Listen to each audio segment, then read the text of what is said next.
video sebelumnya, fitnah kedua membuat kekhalifahan Umayyah terjebak dalam perang saudara yang berdarah selama bertahun-tahun, namun akhirnya tetap bertahan meski terguncang. Hari ini, pasukan kekhalifahan kembali ke perbatasan, bertempur dengan kekaisaran Bizantium yang mulai runtuh di Armenia dan Afrika Utara. Di tempat terakhir, mereka tidak hanya menghadapi sisa-sisa Romawi, karena munculnya seorang ratu pejuang baru di kalangan suku Berber menjadi tantangan serius bagi pasukan penakluk Hasan ibnu al-Nu'man di Maghrib.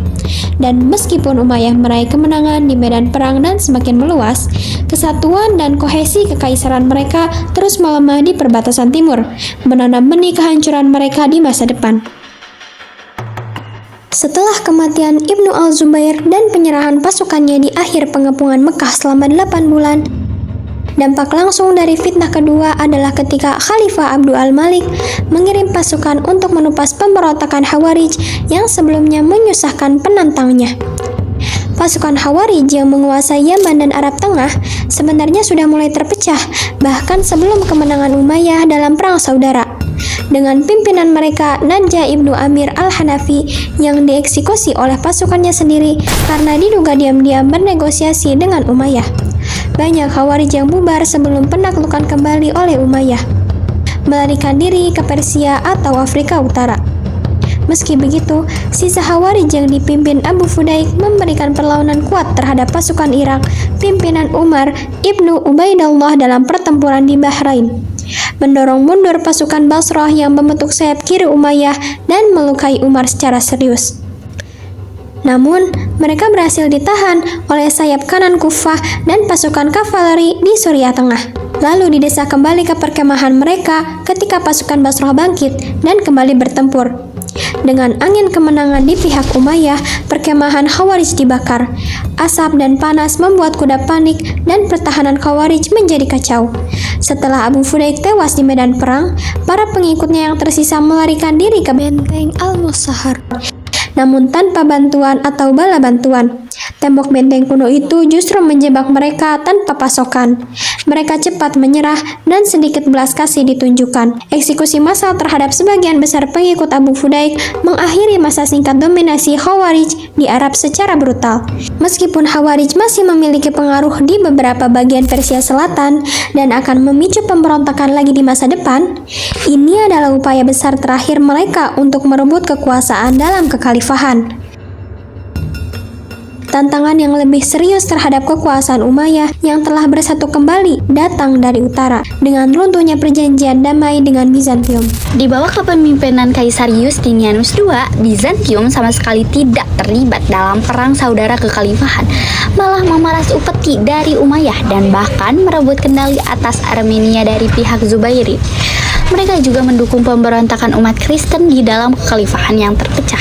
Di pegunungan Nur, tempat Anatolia dan Syam bertemu, komunitas Mardait bangkit bersama ribuan budak yang melarikan diri pada tahun 688. Mereka melancarkan serangan ke Suriah dan memaksa Umayyah yang kewalahan membuat lebih banyak konsesi demi meredam ancaman yang sangat dekat dengan pusat kekuasaan mereka. Meski tidak ada pertempuran besar yang terjadi dan kemungkinan besar keterlibatan Bizantium ini tidak terlalu memengaruhi hasil perang saudara, Yustinianus II berhasil memperoleh banyak upeti. Yang lebih penting lagi, dia memperoleh banyak Mardait itu sendiri. Mardait itu kemudian dipindahkan ke wilayah Anatolia Selatan yang telah sepi akibat serangan Arab untuk membantu membangun kembali kekuatan Bizantium. Namun, meskipun pemindahan Mardait ini menjadi keuntungan ekonomi besar bagi Bizantium yang mulai lemah, itu juga menghilangkan hambatan dari jalur ofensif kekhalifahan yang diperbarui setelah Perang Saudara. Secara mengejutkan, meskipun perjanjian 689 menguntungkan, justru Yustinianus yang melanggar dan bergerak lebih dulu. Ia mencoba merebut kembali kendali penuh atas Siprus dan pendapatannya setelah puluhan tahun kepemilikan bersama. Tindakan ini dilihat sebagai serangan pencegahan yang karena Yustinianus mengira Abdul al-Malik akan melanggar perjanjian begitu kekuatannya pulih, atau mungkin ia sekadar meremehkan kekuatan kekhalifahan dan berharap mendapatkan konsesi yang lebih besar setelah menang perang. Namun bagaimanapun pemberontakan permusuhan ini segera menjadi bumerang bagi pihak Romawi. Meskipun tanggal pastinya tidak jelas, akhirnya tahun 692 terjadi dua pertempuran. Sebuah pasukan kecil berjumlah 4.000 orang menyerbu Armenia di bawah pimpinan Utsman bin Al-Walid ke Anatolia dilakukan oleh sebagian besar pasukan Umayyah yang tersisa, dipimpin oleh Pangeran Umayyah Muhammad bin Marwan, adik dari Khalifah. Kedua jenderal itu meraih kemenangan sebagai besar berkat pembelotan ribuan budak Slavonia Makedonia yang baru ditaklukkan dan dipaksa oleh Justinianus untuk bergabung dalam pasukannya. Kekalahan ganda ini menggagalkan tahun-tahun ekspansi dan negosiasi Bizantium, menjadikan Armenia sepenuhnya di bawah kendali Arab dan membuka Anatolia terhadap serangan Arab yang diperbarui di tahun-tahun berikutnya. Di dalam negeri, Abd al-Malik bekerja keras untuk mengkonsolidasikan kekuasaan di wilayah bekas pemberontakan. Tokoh penting pada masa ini adalah Al-Hajjaj bin Yusuf yang naik daun sebagai pemimpin pasukan pribadi khalifah dan terkenal akan kecerdasan militernya. Setelah fitnah kedua, ia dihadiahi dengan jabatan gubernur Yaman dan Hijaz, sebuah tanda kepercayaan besar Abd al-Malik. Mengingat masih kuatnya sentimen anti-Umayyah di bekas basis kekuatan Zubairid. Meski hanya menjabat 2 tahun, Al-Hajjaj dengan cepat menegakkan kembali kendali Umayyah melalui kepemimpinan yang keras dan tak kenal ampun, serta pertunjukan kekuatan yang menundukkan bangsawan pemberontak Hijaz, sekaligus memungkinkan Abdullah al-Malik untuk menunjukkan belas kasih melalui intervensi yang sesekali lebih lunak. Meninggalkan Arab pada tahun 694, ia kemudian kembali ke Irak mengambil alih jabatan gubernur Basra dan Kufah dari Pangeran Umayyah Bishr bin Marwan, dan bekerja untuk memulihkan kendali atas Persia yang terpecah belah dan penuh pemberontakan. Wilayah di mana ia akan segera menghadapi pemberontakan baru. Sementara itu, perbatasan barat ekspansi kembali dimulai. Meskipun kekhalifahan telah menjadi kekuatan dominan di Afrika Utara selama beberapa dekade, keberadaan Bizantium yang telah berkelanjut di Kartago membuat cengkraman mereka di wilayah tersebut tetap rapuh. Selain itu, di luar kota-kota yang diperkokoh seperti Kartago dan Kairawan, orang-orang Berber asli menguasai sebagian Maghrib secara efektif. Dengan berbagai kelompok menjalin aliansi baik dengan kekhalifahan atau Bizantium berdasarkan agama atau kepentingan politik. Selama Bizantium mewakili blok kekuatan yang berseberangan, mereka bisa membentuk aliansi dengan kerajaan dan suku Berber yang belum masuk Islam dan mendukung perlawanan lokal terhadap ekspansi kekhalifahan. Untuk benar-benar menghapus ancaman ini, Abdullah al-Malik mengirim Hasan bin al-Numan dengan 40.000 pasukan Suriah, Mesir, dan Berber yang telah masuk Islam pada tahun 694 untuk merebut Kartago. Awalnya invasi ini hanya menghadapi keberhasilan karena armada dan garnisun kota melarikan diri ke Sisilia sebelum kedatangan Hasan pada awal tahun 695 memungkinkan kota jatuh tanpa perlawanan. Namun, Hasan memiliki banyak musuh di Afrika Utara daripada yang ia sadari. Setelah kematian Raja Sailius atau Kusaila di tangan pasukan Zuhair bin Qais, seorang penguasa baru muncul untuk menyatukan kembali kerajaan Berber yang telah dihancurkan. Zuhair dikenal sebagai Ratu Dihya. Bagi orang Berber, ia dijuluki Al-Kahina, sang peramal oleh orang Arab, dengan rumor tentang kemampuan melihat masa depan sebagai tanda kepiawaiannya dalam strategi. Ketika Dihya menyatukan banyak kelompok Berber lintas agama untuk menentang kemajuan Hasan, ia menjalin aliansi dengan Konstantinopel yang diperkuat lewat pernikahannya dengan seorang suami keturunan Yunani. Mengetahui reputasi Dihya dan bertekad untuk menghentikan perlawanan Berber, Hasan segera meninggalkan Kartago untuk berbasis melawan Aljazair, tampaknya mengira ia akan menjadi kemenangan mudah. Namun, saat dia menghadapi pasukan besar yang dibentuk Dihya dekat Baghya, kemajuan yang diraih tahun sebelumnya dengan cepat dibatalkan dalam kekalahan militer yang mengejutkan. Rincian pas dari apa yang disebut sebagai pertempuran Meskiana dinamai berdasarkan lembah Sungai Dangkal, tempat kedua pasukan bertempur, tidak begitu jelas. Namun diketahui bahwa bahkan di antara Berber Muslim, sebagian besar mendukung perjuangan Dihya karena merasa diperlakukan tidak setara sebagai non-Arab dalam militer militer kekhalifahan, sama seperti yang dirasakan para mualaf Persia di Irak selama fitnah kedua. Pembelotan Berber dalam pasukan Hasan, baik sebelum atau selama pertempuran, dapat menjelaskan kekalahan pasukan yang lebih besar dan lebih lengkap persenjataannya. Apapun penyebab bencana ini, Hasan yang terpukul mundur meninggalkan kampanye dan menunggu bala bantuan di Tripolitania, tidak menentang Dihya kembali selama 5 tahun ke depan. Namun, dalam perjalanan mundurnya, ia sempat bentrok sekali lagi dengan Bizantium yang di bawah pimpinan Jenderal Absimar telah merebut kembali Kartago lewat laut. Dalam serangan mendadak saat Hasan sedang berbaris menuju Dihya. Kali ini, Hasan tidak mengambil risiko setelah bertahun-tahun perlawanan Bizantium dan aktivitas armada dari kota itu. Ia memilih untuk menghancurkan Kartago hingga rata dengan tanah, seperti yang dilakukan Scipio Africanus muda berabad-abad sebelumnya. Secara tuntas mengakhiri pijak Bizantium di Maghrib dan mencabut sekutu penting dari tangan Dihya. Di pihaknya, alih-alih melanjutkan perlawanan di Afrika Utara, Absimar mengambil alih armada Kartago untuk berlayar ke Konstantinopel, tempat ia menggulingkan Kaisar Leontions dan merebut tahta sebagai Kaisar Tiberius III yang baru, memperparah kekacauan internal dan ketidakstabilan yang telah melemahkan perlawanan Bizantium selama beberapa tahun terakhir. Bersamaan dengan kemunduran, sementara ini di barat muncul pemberontakan baru di timur. Kerajaan Zumbil di Afghanistan, keturunan Heptalit, terbukti menjadi penghalang tangguh bagi upaya ekspansi Gubernur Al-Hajjaj, dan kampanye pertama melawan mereka pada tahun 698 berakhir dengan kegagalan total saat pasukan Ubaidullah bin Abi Bakroh terjebak di jantung kerajaan pegunungan tersebut, terputus dari jalur mundur dan dihancurkan. Namun, ancaman terbesar bagi Al-Hajjaj dan Umayyah bukan datang dari Zunbil, melainkan dari jenderal yang dikirim untuk memimpin invasi kedua, Abdurrahman bin Muhammad bin Al-Asyad. Saat ia menyerang Zunbil pada awal tahun 700, mereka mundur tanpa pertempuran, meninggalkan sebagian besar wilayahnya kepada para penyerang karena takut terjebak seperti pasukan Ubaidullah sebelumnya, melainkan merencanakan untuk mengonsolidasikan takluknya dan secara hati-hati terus memperluas pengaruhnya dalam beberapa tahun mendatang. Namun saat Al-Hajjaj mengetahui hal ini, ia menuduh Abdurrahman pengecut, menuntut agar ia menyelesaikan penaklukan atas Zunbil sebelum ia atau pasukannya diizinkan pulang ke Irak. Disinilah kekerasan yang sering ditunjukkan Al-Hajjaj saat menundukkan Hijaz menjadi bumerang, karena para prajurit dalam pasukan Abdurrahman yang khawatir akan bahaya ke depan dan marah atas perlakuan buruk mereka, memilih untuk mengikuti Abdurrahman kembali ke Irak untuk menggulingkan Al-Hajjaj. Alih-alih terus bergerak ke Afghanistan seperti yang diperintahkan, ia membuat kesepakatan dengan Zumbil menjanjikan mereka bebas upeti jika menang dan jaminan perlindungan jika ia kalah, lalu memulai perjalanan ke barat melewati Persia, mengalahkan Panglima setia Al-Hajjaj, Atiyah bin Amr al-Anbari, dalam serangkaian pertempuran kavaleri di sepanjang jalan. Pada titik ini, pemberontakan Abdurrahman hanya menargetkan Al-Hajjaj dan belum ada ancaman terhadap Abdul al-Malik atau klaim atas gelar khalifah.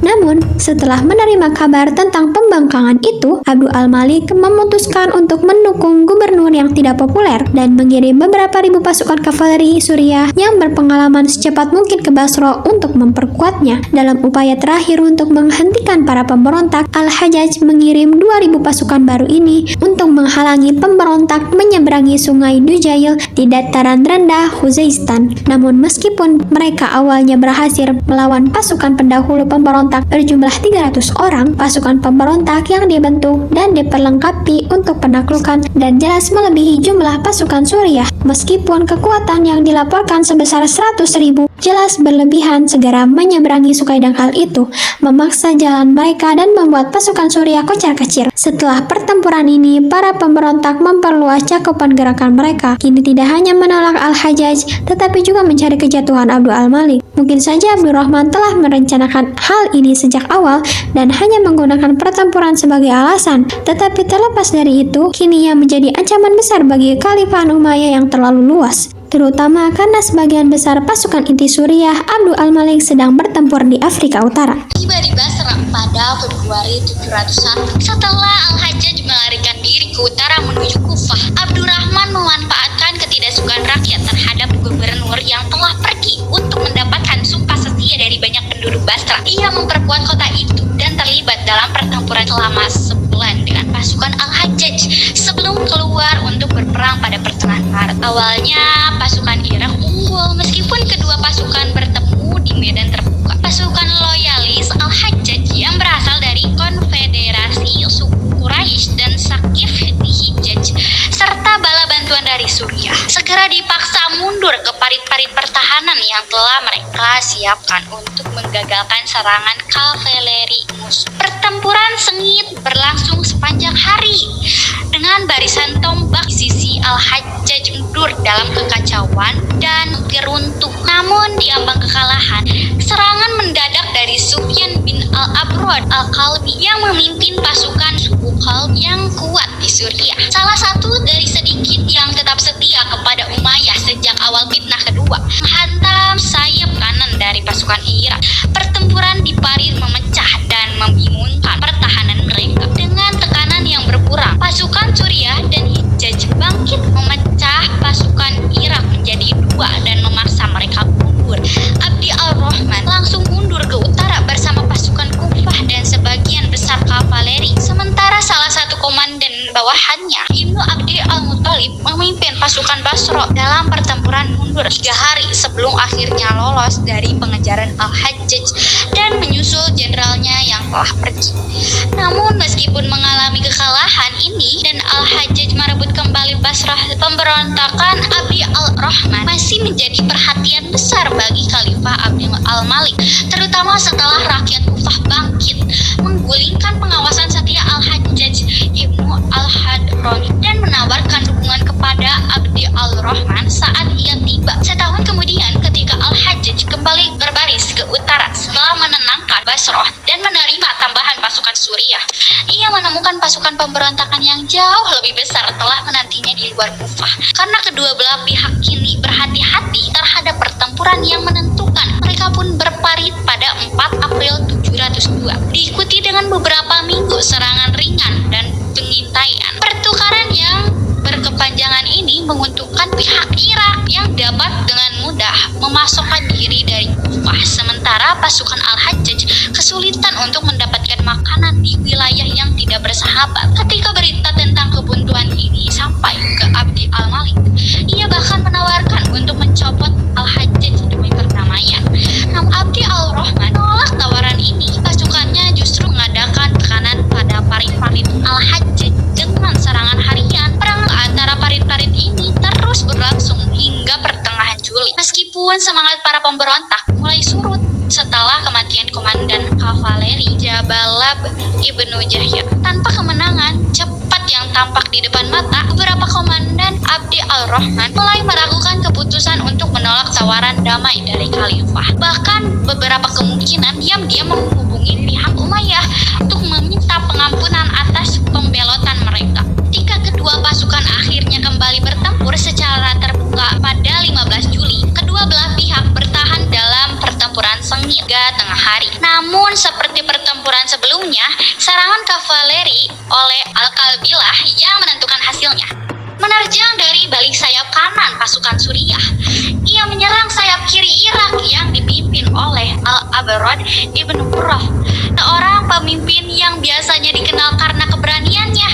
Namun kali ini Ibnu Qurrah segera mundur, yang dalam beberapa sumber dikabarkan meski belum dikonfirmasi merupakan hasil kesepakatan dengan Umayyah sebelum pertempuran. Dengan runtuh sayap kiri, banyak dari pasukan tengah pemberontakan mulai melarikan diri, meskipun Abdi ar-Rahman berusaha keras menetap pertahanan. Setelah menyerukan perlawanan dengan penuh semangat dari mimbar, para komandan dan sebagian infanteri yang melarikan diri berkumpul di sisinya untuk perlawanan terakhir. Namun karena Umayyah sudah unggul, mereka hanya menghujani Abdul ar-Rahman dan para pemberontak daripada menyerbu. Parit yang dijaga kuat itu dalam keadaan terkepung dan kekalahan itu di tangan Abdul ar-Rahman. Abdul ar-Rahman melarikan diri ke timur menuju perlindungan Zunmil, menandai akhir dari usahanya menggulingkan kekhalifahan. Di Maghrib, meskipun tampak tak tertandingi setelah kemenangannya di Meskiana, dia secara tak sadar menanam benih kehancurannya sendiri. Dengan memulai kampanye bumi hangus di wilayah yang berhasil ia rebut dari Hasan, kemungkinan besar memandang invasi baru dari kekhalifahan sebagai serangan penjarahan semata. Ia mungkin berharap dapat membuat mereka enggan kembali dengan menghancurkan sumber rampasan dari wilayah perbatasan atau melemahkan semangat mereka setelah kekalahan dengan menunjukkan kebrutalan. Sayangnya, langkah ini segera menjadi bumerang karena banyak pengikut dia, terutama mereka yang tinggal di wilayah tersebut. Wilayah yang terdampak atau yang digunakan untuk mengembala menjadi murah atas tindakan yang boros dan merusak diri sendiri. Dan tanpa ancaman penyatuan yang langsung dari kekhalifahan kerajaan Berber, dia mulai terpecah. Karena peristiwa ini diceritakan lewat sudut pandang pengamat dan Berber, bahkan mungkin perpecahan itu sudah terjadi lebih awal dan yang dianggap sebagai kampanye bumi hangus oleh pendapat dan pengamat Arab. Sebenarnya, upaya untuk menumpas pemberontakan suku yang sedang tumbuh, maka meskipun dia meraih kemenangan besar dalam pertempuran, ia tidak mencapai keirawan seperti pendahulunya, Caecilius. Dan pada saat Hasan kembali dengan bala bantuannya di akhir tahun 702, didominasinya di Maghrib menyusut menjadi hanya di wilayah asalnya di pegunungan Aures. Dia mengumpulkan kembali pasukan setianya yang tersisa dan memilih medan perang yang menguntungkan untuk menunggu kedatangan Hasan, yaitu di Tabarka di pesisir utara kota Zondo Batunisa modern, di mana pegunungan Aures dan laut Mediterania membentuk jalur sempit alami. Pilihan medan pertempuran ini sangat tepat. Medan tersebut membatasi gerak pasukan muslim yang lebih besar jumlahnya. Sementara keberadaan armada Bizantium di Sisilia mencegah Hasan melewati jalur laut. Namun begitu saat pertempuran terjadi awal tahun 703, dia melihat pasukan dan kemudian kerajaannya hancur tanpa emas Bizantium lagi. Untuk menarik dukungan suku dan setelah tindakannya membuat banyak penduduk dataran rendah berbalik arah. Banyak dari mereka yang pernah bertempur bersamanya di Meskiana meninggalkannya atau memilih bergabung dengan Hasan, karena kekhalifahan kini menjadi salah satunya kekuatan yang besar tersisa di kawasan tersebut. Meski ia berhasil lolos dari kekalahan, ia dikejar ke pegunungan Aures dan terbunuh tak lama setelahnya, mengakhiri tahun-tahun perjuangan untuk menaklukkan Maghrib. Untuk membantu membangun kembali wilayah yang hancur setelah penghancuran Kartago dan kampanye bumi hangus Dihya, ribuan orang Kristen Koptik dipindahkan dari Mesir dan menetap di kota Tunis yang baru didirikan, bekerja di kalangan kapal Hasan untuk kekhalifahan yang sedang berkembang. Namun dengan ironi yang kejam, Hasan tidak bisa menikmati hasil dari kemenangan besarnya lebih lama daripada Dihya, karena perselisihan kewenangan dengan Abdul Aziz ibnu Marwan, gubernur Mesir sekaligus saudara khalifah, berujung pada hilangnya jabatan gubernur yang susah payah diraih. Ia kembali ke Suriah dalam keadaan miskin dan dipermalukan. Kurang dari setahun kemudian, sementara Abdul Aziz memperluas kekuasaan berkat keberhasilan Hasan dengan menetapkan pelayanannya yang dia Musa ibnu Nusair menggantikannya. Musalah bukan Hasan yang mendorong penaklukan ke arah barat hingga ke pesisir Samudra Atlantik dalam beberapa tahun berikutnya, mengislamkan dan mengasimilasi sebagian besar suku Berber di jalurnya dan memerangi yang menolak hingga akhirnya bersiap untuk menaklukkan besar berikutnya dari kekhalifahan yang terus berkembang, yaitu Spanyol Visigot.